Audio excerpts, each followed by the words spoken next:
आदाब, सलाम, नमस्ते। मैं हूं आपका दोस्त सादिक हुसैन और ये है मेरा छोटा सा फार्म 100 मुर्गी बच्चों का। 100 मुर्गियों में क्या पालने में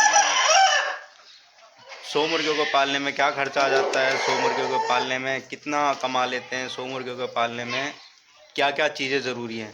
तो ये देखो, मेरा छोटा सा टीन शेड है 20 बाई 20 का। और करीब इसकी हाइट मैंने 10 से 11 फुट रखी है, क्योंकि इसकी जो एयर की है ना, तीनों साइड इसमें दीवार है, तो जो इसकी एयर है वो इस साइड से निकलती है, तो इसीलिए मैंने ऊंचा करा है।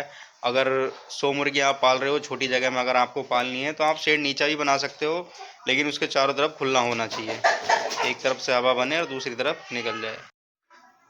ये इस तरह का कुछ सेटअप है हमारा। ये देखो, सारी मुर्गियाँ आराम से दाना वाना खा के बैठी हैं। और क्वालिटी में भाई ये देखो, हमारे मुर्गों की क्वालिटी चेक करो, एक से एक बढ़ के आपको मिल जाएगा। ये देखो, ये डब्बे में भाई पानी हम सीधा भी रखते हैं और उल्टा करके भी रख देते हैं। इसमें ये है कि पूरी मात्रा में जो मुर्गियां हैं अंडे दे रही हैं, तो उनको पूरी मात्रा में पानी मिल जाता है। वैसे झुक के वो ज़्यादा पानी पी नहीं पाती। वैसे उल्टा करके भी रख देते हैं, मगर ये उंधा देते हैं, सीधा डिब्बा नहीं उल्टा कर पाते हैं। इसी की वजह से भाई सीधे डिब्बे रख देते हैं। खाना वाना हो गया है, जो रमज़ान चल रहे हैं, जो फल फ्रूट बच जाते हैं, चिक्कल बच जाते हैं, वो इनको हम डाल देते हैं, तो ये अपना आराम से खाते रहते हैं। बात करते हैं 100 मुर्गे या मुर्गी पालने में क्या खर्चा आ जाता है। 100 मुर्गे पालने में भाई देखो, 35 से 40 रुपए का चूजा आता है, जो बाहर से ख़रीदते हैं। हमारे तो अपनी हैचरी है, इन्हीं के अंडे हैचरी में रखते हैं और उसी से हम निकालते हैं। लेकिन जो बाहर से ख़रीदेंगे भाई, उनको लगभग 3,000 रुपये का बच्चा पड़ेगा। और बाद में 1 महीने में उनका खर्चा आ जाएगा, वैक्सीन से लेके, और जो इस प्री स्टार्टर चलेगा, जो उनको गुड़ का पानी लगेगा। 100 बच्चों में मिनिमम 3 से 4 हज़ार रुपये खर्चा हो जाएंगे पहले महीने में।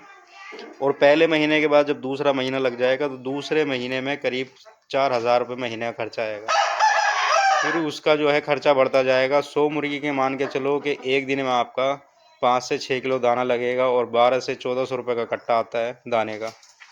तो एक दिन में 5 किलो लगेगा, तो 10 दिन में हो गया हमारा 50 केजी। 50 केजी का कट्टा आता है, तो 15 या 45। अगर 1500 वाला दाना आप खिला रहे हो, तो 4500 रुपये महीने का खर्चा आएगा। 4 महीने का खर्चा मान के चलो, अगर आप शुरू से आखिर तक जोड़ते हो, क्योंकि ज़्यादा भी होता है कम भी हो जाता है, तो 5,000 महीने से भी जोड़ोगे तो 20,000 का आपका खर्चा आ जाएगा। 20,000 में आपने 4 महीने में जब बच्चा आपका बड़ा हो गया, तो 5वें महीने का भी भाई 6,000 का मान के चलो, क्योंकि ज़्यादा हो जाते हैं तो ज़्यादा खाते हैं, बड़े ज़्यादा होते हैं तो जितना ज़्यादा बड़ा मुर्गा होगा उतना ज़्यादा दाना पानी खाएगा। तो मोटा मोटा आपका 25,000 का खर्चा आ जाएगा। 25,000 में आप मान के चलो, आपके 50 मुर्गे हैं, 50 मुर्गी हैं। 1,000 के हिसाब से भी अगर आपने मुर्गा बेचा, तो 50,000 के मुर्गे हो गए, और 25,000 की मुर्गियाँ होंगी अगर 500 रुपये के हिसाब से भी बेचते हो। तो मोटा मोटा भी अगर जोड़ोगे आप, मोटा मोटा भी आपने हिसाब जोड़ लिया, तो आपके 75,000 बन जाते हैं। 75,000 में मान के चलो आपका 25,000 रुपये खर्चा हो गया 100 मुर्गी बच्चे पालने में। 25,000 में आपने भाई सीधे 50,000 बचा लिए। 75,000 में 25,000 का खर्चा और 50,000 का मुनाफा 4 महीने में। तो जो छोटी मोटी मजदूरी करते हैं, जो लोग नौकरी पैसा करते हैं, 10,000 12,000 की नौकरी करते हैं, उनके लिए व्यवसाय बहुत ज़्यादा अच्छा है।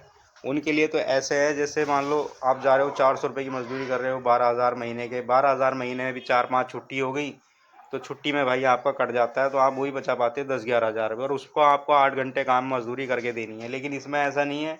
100 बच्चे अगर आपने पाल लिए, तो भाई 1 घंटा सुबह काम करना है, 1 घंटा शाम करना है। कोई अपना छोटा मोटा अपना कोई और दूसरा बिजनेस देख लो, उसमें काम कर लो। तो इसी तरीके से आप इसमें इतना अच्छा मुनाफा कमा सकते हो। और जो बड़ा मुनाफा कमाने वाले हैं, जो बड़े स्केल पे काम कर रहे हैं भाई, उनकी तो पूछो ही मत, वो तो अच्छा और ज़्यादा पैसा जनरेट करते हैं। और इसमें ऐसा नहीं है कि आप मीट पर्पस के लिए एकदम खरीदो और बेच दो। अगर आपको समझ में आ जाता है कि स्केल चलना कैसे है, इसकी हिसाब आगे कैसे बढ़ाना है, छोटे फार्म से आप बड़ा फार्म कैसे बनाओगे, तो उसका हिसाब ये है। जो 50 अंडे मुर्गियाँ देंगी एक दिन में, 50 नहीं भी देंगी, 40 भी देंगी, तो 40 अंडे आप 5 दिन तक जोड़ो, 4 पंजे 20, 200 अंडे जोड़ लो, और उन्हें हैचरी में रख दो। हैचरी में रखने के बाद उनसे 20 दिन में बच्चे निकल आएंगे, तो जो वो 20 दिन में बच्चे निकलेंगे वो भी अपना बेच दो। फिर आगे से अंडे रखो, फिर बेच दो। इसी तरीके से बड़ा बिजनेस हो जाता है। लेकिन जो छोटे स्केल पे करते हैं, अपना नहीं उनके पास हैचरी वैचरी का जुगाड़ है, तो वो ऐसा ही कर सकते हैं कि 4-5 महीने में बड़ा करें, और बाज़ार में जाके बेच दें। जब अपने यहाँ पलते हैं तो हमारे यहीं से बिक जाते हैं। तो आई होप आपको समझ में आ गया होगा 100 मुर्गियों में क्या खर्चा आता है, 100 मुर्गियों का क्या हिसाब है, कितने दिन में पल जाती हैं। वीडियो को लाइक शेयर कर देना और जिन भाइयों ने सब्सक्राइब नहीं करा सब्सक्राइब कर